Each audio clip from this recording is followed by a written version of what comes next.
শুভ সকাল সবাইকে। আবারও সবাইকে ঈদের তৃতীয় দিনের শুভেচ্ছা জানিয়ে শুরু করতেছি সকালের নাস্তা রেসিপি।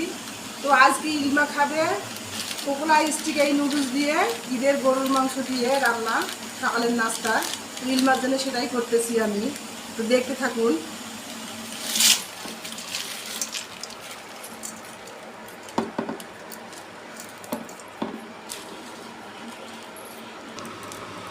আমি এই যে আমার ফ্রিজে গরুর মাংস রান্না করা ছিল, এটা আমি ছোটো ছোটো করে কেটে নিচ্ছি। এটা দিয়ে ইলমা নুডলস খাবে যেহেতু, তো এটা ফ্রিজে ছিল, এটা আমি কি করছি, এটা আমি মশলাটা নিব না, শুধু মাংসটা এখান থেকে আস্তে আস্তে করে তুলে নিয়ে বটি। তো এখন আমার নুডলস রান্না করার জন্য আমি যা যা নিয়েছি, টমেটো কুচি, আলু কুচি, পেঁয়াজ মরিচ কুচি, তারপরে এই যে গরুর মাংসটা আমি এখানে ছোটো ছোটো করে কেটে নিয়েছি।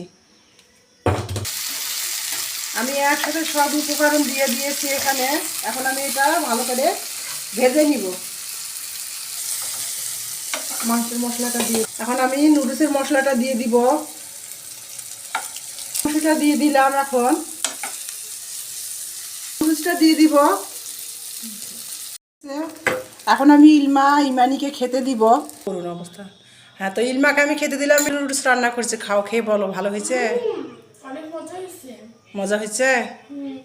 তা খাও তুমি। এখন আমি তোমার বাবার জন্য একটু রুটি তৈরি করব, ঠিক আছে? তো আমার ভিডিওটা দেখার জন্য সবাইকে ধন্যবাদ। আল্লাহ হাফেজ।